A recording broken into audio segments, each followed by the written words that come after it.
Have you ever wondered what the 5 golden rules for Rainbow Six Siege are going to be? Those 5 precious sets of rules that you need to be following in every single game. Well, in today's video, I'm going to be giving you the 5 golden rules that you need to be using in just 5 minutes.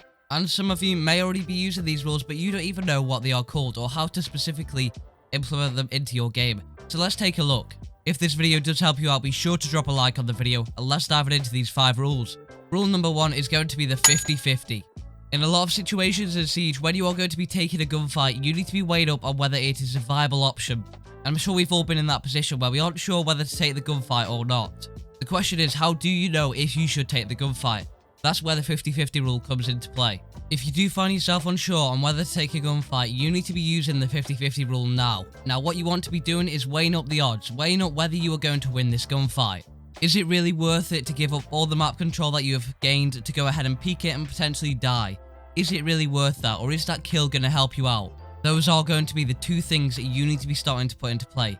What I would recommend doing is, if you think you are going to be losing this gunfight, you've got a less than 50% chance of winning it, do not peek it if your life is going to be really valuable in a certain situation for holding map control.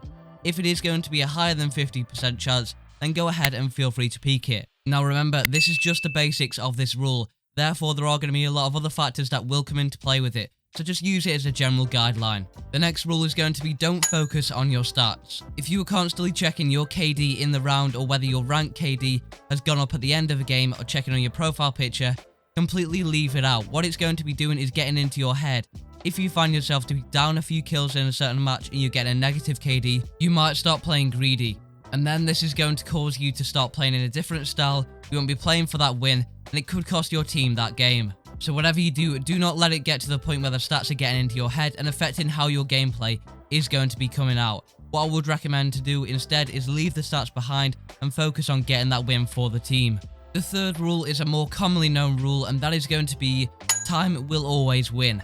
Playing time in Siege is a massive thing I always talk about, and for me it's one of the main ways to win and secure a round. And even with the changes right now coming onto the test server, and as well the live build itself, this is going to be meaning that time is going to be an even bigger crucial factor. There are going to be so many more opportunities for the defense team to delay that time and waste the time of the enemy, causing more pressure, which is going to cause the attackers to respond in a different way. If you are ever in doubt, just remember that you need to start playing time and waiting for that clock to tick down. There are a variety of ways that you can in fact delay time as well on top of that. Remember that you don't always have to play for the kills, but the best part about using this rule is that if you decide to play time, the kills are going to come right into your lap, because the enemy is going to be getting more pressured and running in like a headless chicken. The 4th golden rule that I would highly recommend you to stick to in Rainbow Six Siege is to not rise to the toxicity. So many players still struggle with dealing with toxicity. They don't know how to avoid it or ignore it, and as well they don't know how to respond to it, meaning that toxicity often gets increased or just simply put away. One of the best ways to ignore toxicity is simply muting the chat and as well muting the voice mics. It is a lot easier than you think. You don't always need that texture on for callouts. You don't always need it on. You can very easily turn it off, and it's going to save you a lot of time and wasted energy on it. The best part is, you simply don't need to rise to it. You simply don't need to respond to it. Don't let it get into your head and your mentality. Focus on winning the actual game and round itself, and completely ignore it and block it out. If you don't want Siege to be a toxic community in a toxic place, the best way is to ignore it. You do not fight toxicity with more toxicity. It is simply going to lead to more of it. And the 5th and final rule for Rainbow Six Siege is going to be, start practicing and stop playing. If you are wondering why you are not improving in Rainbow Six Siege, there's a very simple answer to it. You are simply not putting in the time, the work and the effort to improve. You're simply playing the game.